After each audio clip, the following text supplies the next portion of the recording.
Elle n'est pas assez représentée. On a beaucoup de femmes afro qui créent de la valeur, qui apportent vraiment beaucoup de solutions dans plusieurs domaines totalement différents, mais elles sont pas assez mises en lumière.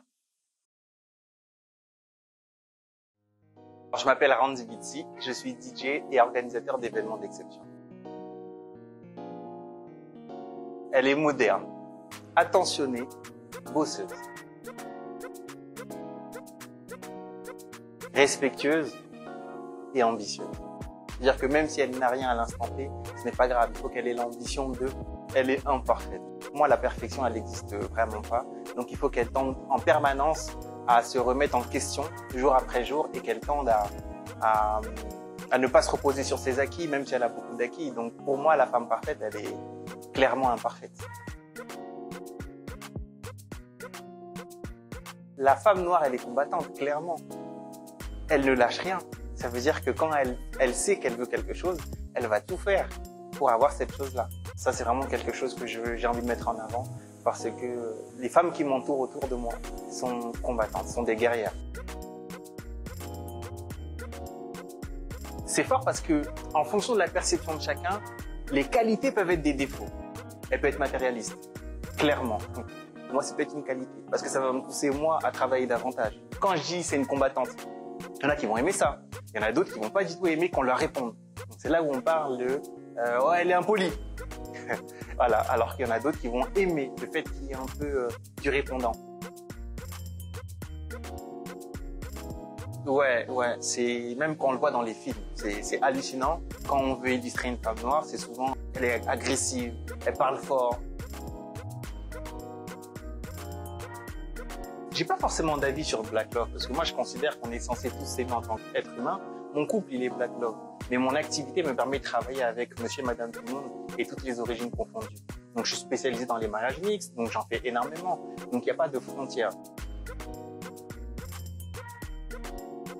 On a une fâcheuse tendance à voir le succès d'un de nos frères et de pas forcément c'est rien ce qu'il fait. Tu peux le faire aussi. Si alors tu peux le faire, fais-le. Et plein succès à toi. Et tu comprendras que, en fait, ce qu'il est en train de faire, c'est très compliqué. En plus, en ce moment, on est dans la période support black business. Il faudra toujours supporter la qualité. C'est pas les affinités. Donc, support black business, oui, mais supporter la qualité. Dans la communauté, il faut vraiment faire attention à arrêter de se focaliser sur les critiques. Tant qu'elles ne sont pas constructives, il faut pas se concentrer sur les critiques, mais beaucoup plus se focaliser sur toutes les personnes qui apprécient votre travail et qui, eux, parlent de vous en positif. Elle n'est pas assez représentée. On a beaucoup de femmes afro qui créent de la valeur, qui apportent vraiment beaucoup de solutions dans plusieurs domaines totalement différents, mais elles sont pas assez mises en lumière. Je sais pas, est-ce que c'est un manque de réseau?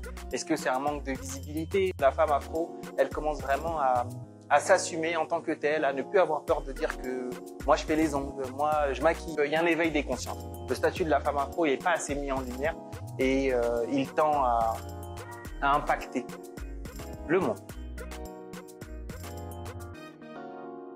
Si on part de la définition qu'une féministe, elle est égale à l'homme, il faut faire attention parce que ça veut dire quoi? Que la femme ne doit surtout pas être soumise, alors que le monde actuel veut nous faire croire que la soumission, c'est quelque chose de péjoratif et négatif. Mais nous, dans nos écritures, c'est l'entraide, c'est le fait d'être un coéquipier avec son mari, c'est le fait d'être sous une mission. Donc c'est pas une soumission négative et péjorative. Et puis c'est vrai que le féminisme, c'est, j'ai envie de dire générationnel. Moi je suis de la génération 80, j'ai une façon de voir le féminisme qui n'a rien à voir avec les 2000 d'aujourd'hui. C'est une question de croyance, de foi et également de génération. J'ai envie de dire elle est divine. Divine dans le sens où c'est grâce à toutes les personnes que j'ai pu perdre, les proches, que ça me permet de comprendre que, en fait, fais les choses, parce que tu es peut-être le prochain. On ne sait pas de quoi demain est fait. Donc, c'est pas forcément un artiste, c'est pas mes parents m'ont beaucoup inspiré, d'accord, mais le véritable déclic, c'est à chaque fois que je perds un proche. Et ce déclic de, là, je suis inarrêtable, je suis un bulldozer, j'ai envie de tout casser, c'est pas pour prouver, j'ai rien à prouver à qui que ce soit. C'est juste que je me dis qu'aujourd'hui, je suis encore là. Donc, si je peux apporter de la valeur, autant que je l'apporte, parce qu'on ne sait pas de quoi demain est fait et on a tous un compteur. On ne sait pas quand on partira. Dieu merci, on m'a jamais dit, faut devenir avocat, faut devenir médecin. Dieu merci. On m'a toujours dit, deviens le meilleur, peu importe ce que tu seras amené à faire. Que tu sois boulanger, alors crée la plus grosse des franchises, que tout le monde va acheter ou quoi, de boulangerie. Mais j'ai pas eu cette imposition de il faut faire ci parce que ça veut dire que tu vas être heureux. Non, on m'a toujours dit recherche le bonheur avant tout, sois heureux, peu importe ce que tu fais. Ça c'est vraiment le conseil numéro 1 que je donne à ma fille. J'arrête pas de lui dire si tu veux danser, ben danse bien, parce que moi j'aime pas quand tu danses mal, tu vois. Danse bien, tu vois. L'autre conseil c'est sois déterminé dans tout ce que tu fais. Arrête de chercher le soutien de tes proches. C'est pas grave. Si tu sais là où tu vas, tu leur prouveras que c'est toi qui as raison. Le fait de dire ah, t'es DJ, ok. Ben, moi j'ai voulu faire en sorte d'arriver et de proposer une offre. J'ai pimpé, voilà, sans prétention aucune.